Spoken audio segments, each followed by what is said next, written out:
Welcome to our first Insta Live.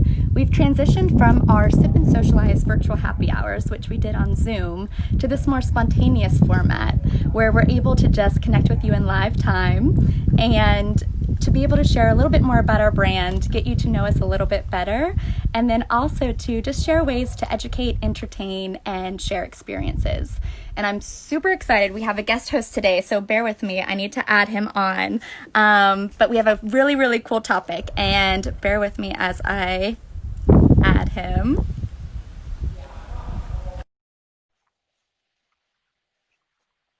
All right, so our guest host today is super cool. I'm excited to introduce you guys to him, and most of you probably already know him, but I'm really, really excited we've collaborated. And there he is. Hi, Vince. Hey, How are you? it's good. Good to see you. How are things by you? They're windy, as you can see. I with summer just around the corner, the first day of summer is Saturday, so I couldn't help but sit outside. I feel like it's very fitting. So I'm just gonna let my hair blow in the wind. That's fine. It's gorgeous out. I'm happy summer's here. I think we all need a little good news lately. So summer arriving is as good a news as any. That's so, so true. And just another excuse for everyone to get outside and take advantage of the fresh air just because we have to be, contained and careful and still quarantined and social distancing. It doesn't mean that we can't enjoy the outdoors. So I think it's super fitting. And so everyone, Vince and I have been chatting a little bit and trying to think of something that we can do together to kind of just like bring our brands together and to give you something either educational, which Vince is very great at, or just something entertaining and experiential. So we're excited for today's topic, but before we dive in, I'd love to do just a little intro to just in case some of you guys haven't met Vince before, and if anyone has wants to know a little bit more about Wine Society and myself as well. So Perfect. Vince and I first met, we got introduced by one of our employees, Aaron, who hopefully I think he's on. So hi, Aaron, and thank you for the introduction. Appreciate it. So Vince, tell us a little bit about how you got started. And, pretty much Vince right now, he is on TV. And how did you transition from wanting to be a rock star and moving to LA to being a TV host and now having the #1 rated wine show on Amazon, on Amazon? And yeah, tell us how you got into it. Very good. Well, thank you. It's a great introduction. I'll take all that. I appreciate it. Yeah. So, I came out to LA about 10 years ago when I was coming out as a singer-songwriter. I wanted to be a musician, but so did a lot of other people. So I did that for about 5 years. But while I was doing that, I was in restaurants and bars, and I started getting into wine. I paid my way through college and in restaurants too, so I'd always been around restaurants. And as I started transitioning out of the music, I started falling more and more in love with wine, and I had a whole lot of mentors who really helped me out. So I was like, all right, I'm going to take the exam, the sommelier exam. I had seen the documentary, and I was like, that seems pretty cool. I want to have that knowledge.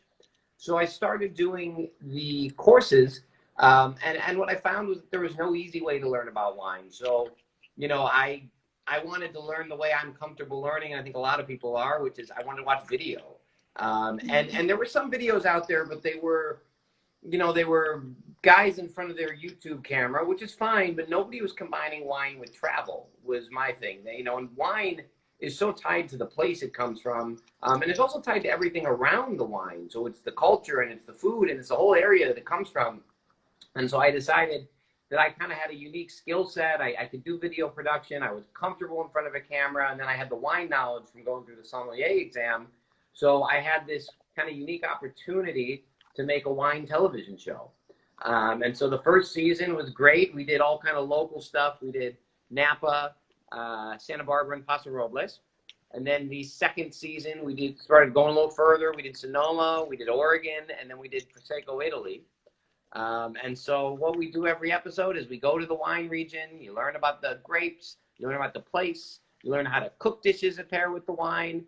And you also learn a whole bunch of wine knowledge if you want to learn. But I try and make it super simple and fun and unpretentious. Well, you do a great job, and I checked out the Prosecco one recently, and it is so funny. So I have been learning Italian for the past couple years, And I have always pronounced Prosecco, not Prosecco. Yeah. And I know that an E is pronounced as an A in Italian. And I saw your show and I was like, oh my God. I Yeah, was like, and thank you, Vince. I made the same mistake. I had to get corrected like 10 times while we were filming because I had always done the same thing. I'm from the Midwest too, so we have really hard vowels anyway. So Oh, well, that's amazing. Well, no, thank you for sharing your story. And everyone, like, it's the reason too why I was really intrigued with Vince and is because he just makes education so easy.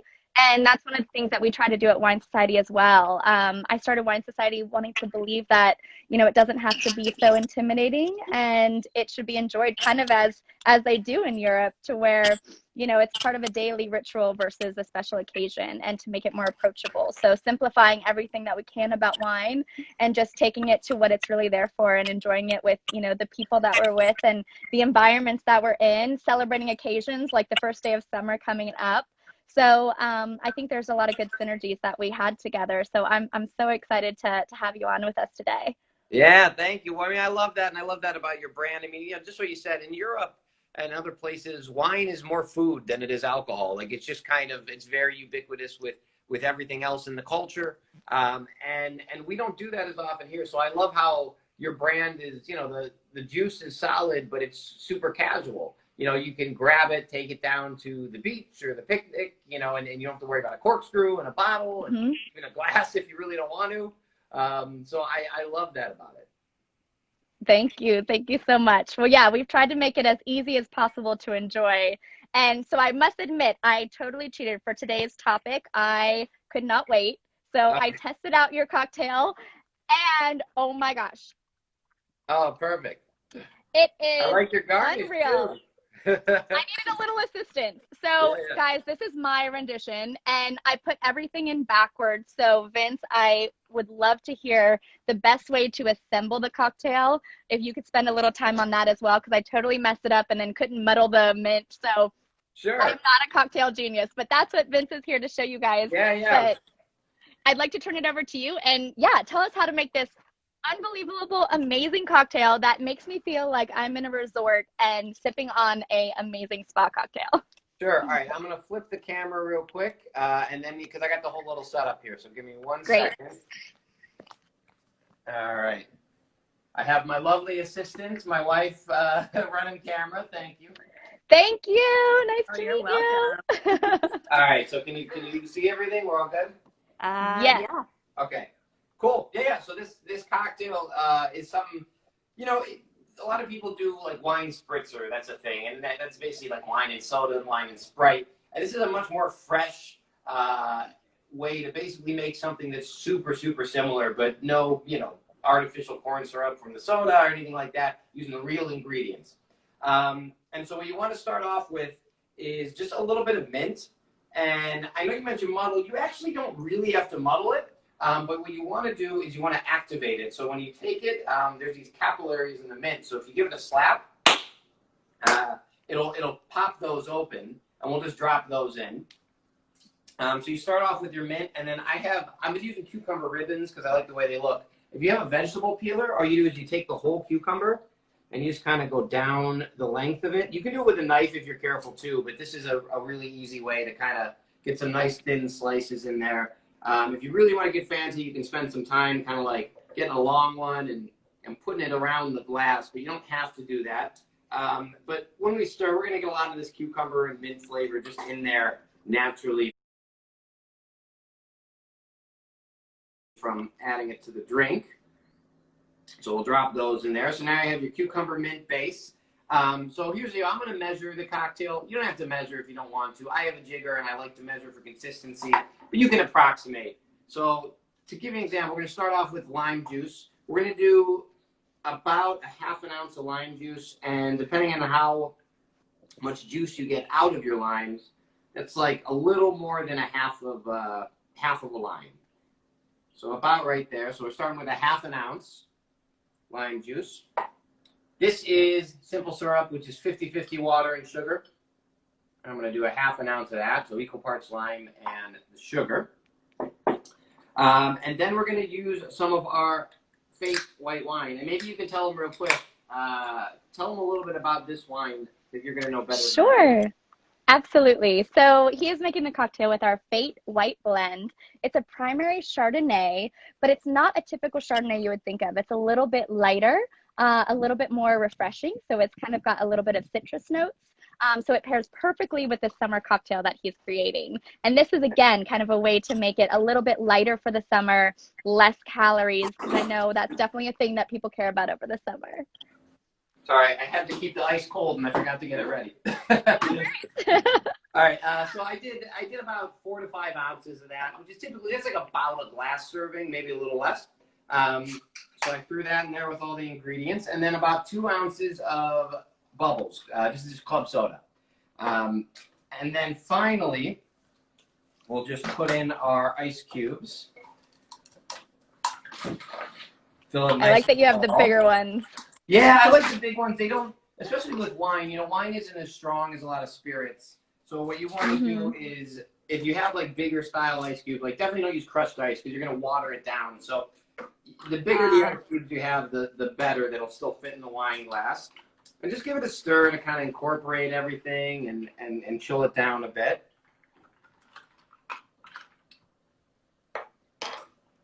And we'll top it off. And then if you want to get fancy, we can do, I have one of those ribbons that I just kind of put on a skewer there. And if you want to do even more, we do this once again, kind of activates the mint. This is a mint sprig. And you throw that in there. And that's it. So you really don't have to do any shaking or anything like that. Just throw the ingredients into the wine glass and garnish and ice. So it's pretty simple. You made that so fast. So super and awesome, obviously awesome for summer. I mean, this is, if you're sitting on the patio, I mean, I know you like you are right now. It's perfect.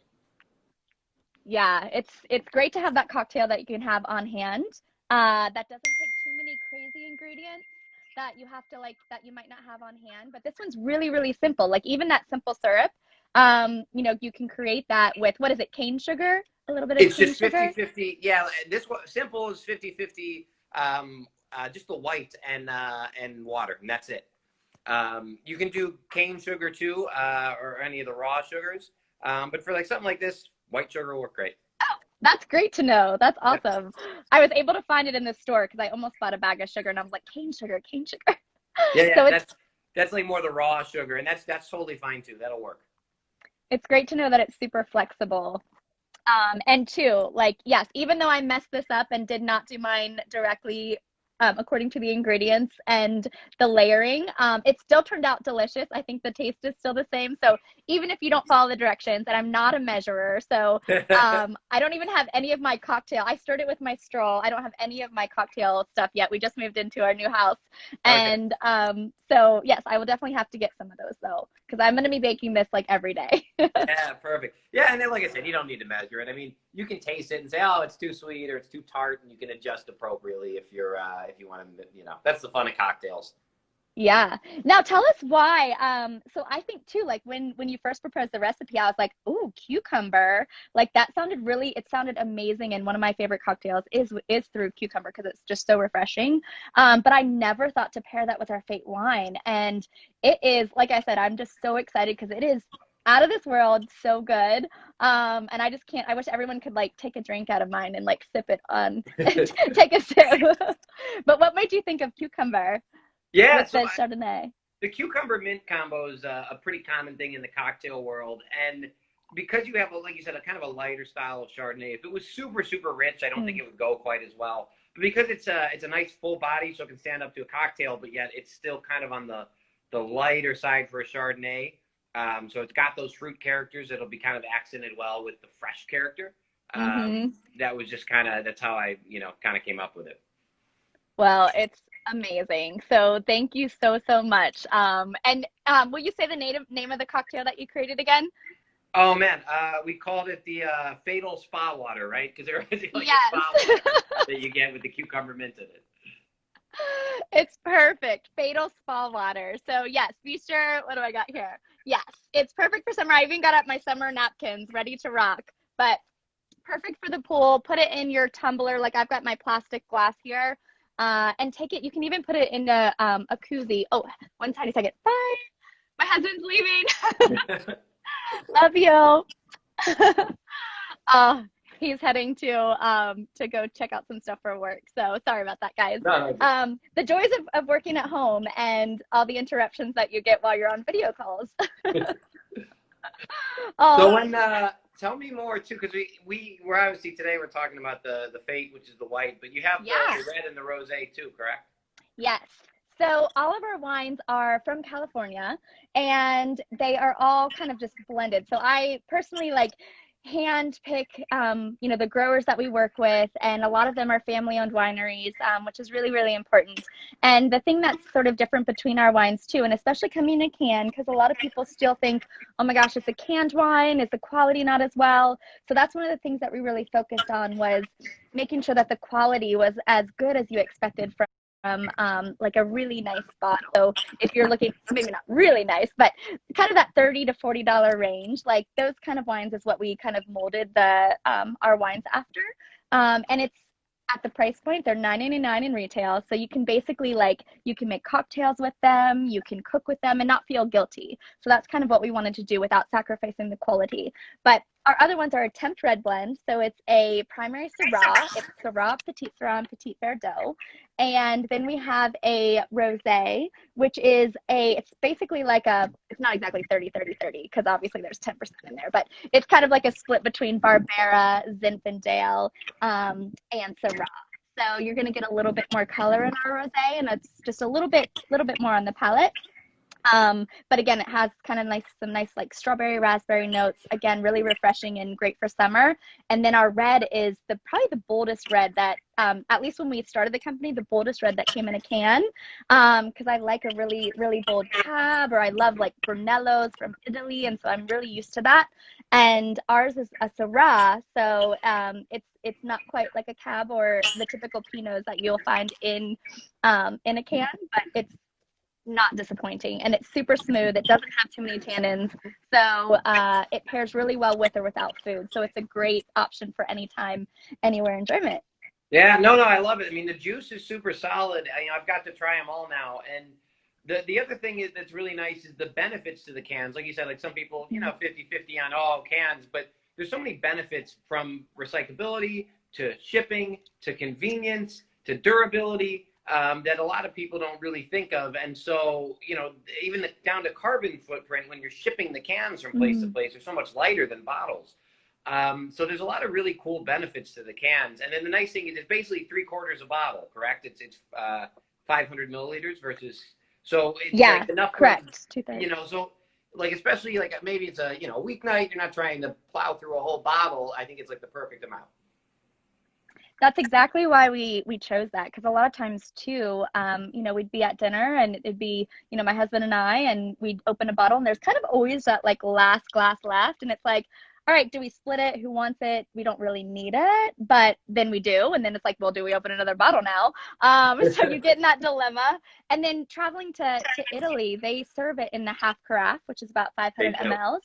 And that was the inspiration. Like, we would go to dinner and order a half carafe, and it would be like the perfect amount when we finished our meal. And then we would just go home, and if we wanted more wine, we could, enjoy something else at home. But it was just kind of that perfect option. And then just a little nod to the old world as well. Nice. Yeah, I love that. And that's 100% right. They have that option at the table. I think it's like perfect for a meal for two. Yes. And like you said, there's so many great options, and cans are still new. There's a lot of people that, I don't know anyone that's on here. If you've tried canned wine, raise your hands. And if you haven't, we definitely suggest, definitely try us out. And especially for the summer, you can even try us out with a cocktail to start. But again, our wines can be enjoyed kind of, however you desire. Perfect. Yeah. And you're available mostly, everything's available online. And then you're in a couple stores as well, right? Yes, thank you. So yes, you can find us online. We have a Wine Society, Club Wine Society, so you can do it by subscription, or especially just in time for Father's Day. It's a really great gift that keeps on giving. Or we're in California, Bonds, Albertsons, Pavilions, and also Bevmo, and then also some bars and restaurants popping up all the way from Northern California all the way down to SoCal. So definitely be sure to pop in, ask for us. And then you can find us in the Midwest. We're starting in Minneapolis, and we're at Anchor Bar and Chips, and then also at Lunds and Byerly. You can find us there also. So, and we're just going to start trickling and popping up more places. So definitely, we'll try to keep our website updated, but busy little bees at the moment. Yeah, I know a little bit about your distribution efforts, and it's exciting to see. I've been talking to Aaron about, all the places you guys are going to be. It's going to be cool. Thank you so much. Oh, I forgot Whole Foods in NorCal. That's so That's what I exciting. thought. I didn't want to say it, but that's what I thought. Yes. No, it's okay. We can say it. So thank you. And tell us about, so are you allowed to say the next show that you're going to be doing, or what are your plans? Yeah, well, I mean, unfortunately, season 3 is on hold on the moment for travel episodes. Now, I have those lined up. I'm supposed to be filming as we speak, actually. Obviously didn't happen. They may or may not happen this year, but what I have kind of locked in on is, all right, over the last week, I've really accepted the fact that, all right, travel's not going to be back to normal for who knows when. And so I'm working on some episodes that are a little more local, and some kind of creative ways to still be able to produce some episodes this year that I think will be still really fun. And they're episodes that I kind of wanted to get to anyway. Things like maybe involving harvest, or things like wine at home, doing things with wine at home, whether it's grocery shopping for wine, or serving wine at the proper temperature in your house versus when you eat at a restaurant, things like that. So there's some ideas going, and I'll have more in the next couple of weeks of what I'm actually going to do. Awesome. No, I cannot wait. I'm really excited, and I think everyone else will be too, because you do such a great job. And I think too, like addressing some things that people are experiencing now, like, okay, going to the supermarket, like I'm in there, maybe I don't have as much time as I used to. What should I go to? What should I pick really fast? And if I don't know a lot about things. So no, I think that's exciting. It's definitely hard to not be able to travel, but I think with the cocktails you've created, and with now the Zoom and the backgrounds you can do, and I think just a bunch of different things with the weather getting better, just imagining that you're somewhere on vacation and making the best of your home environment, and still connecting with friends in ways that maybe you haven't before, and doing more virtual things. I know that I talk to my family a lot more than I used to, and a lot more virtual as well. So I think as much things that have been hard about everything that's happened, it's also helped bring people together in other ways, and helped brands and people be a little bit more creative in what they're doing, and what their brands offer. So I'm excited to see what you have upcoming. Yeah, it'll be fun, and just like you said, that I've been able to focus on more time with my family, and just even simple things like having more time to cook dinner every night, which you usually rush home. You're not home till 7, 8 o'clock, and it's just like we need to make something quickly. Whereas now we've got a little more time, so there's a lot of obviously cons to this, but I've enjoyed some of the pros as well. I want everybody obviously to be safe and be back to normal, but I've seen the silver lining for sure. It's been nice. Yeah, there always is one. Well, it's been super great chatting with you, and I really appreciate the cocktail that you created for us. It's fantastic.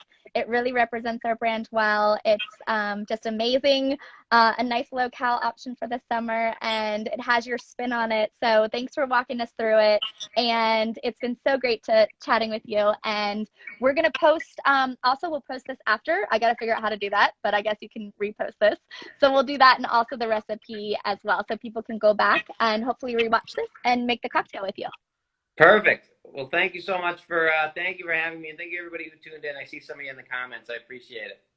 Yes, thanks everyone. And sorry, this is my first time doing it. I don't know how to read the comments. I just see some things scrolling on the bottom, but I'll be better at that next time.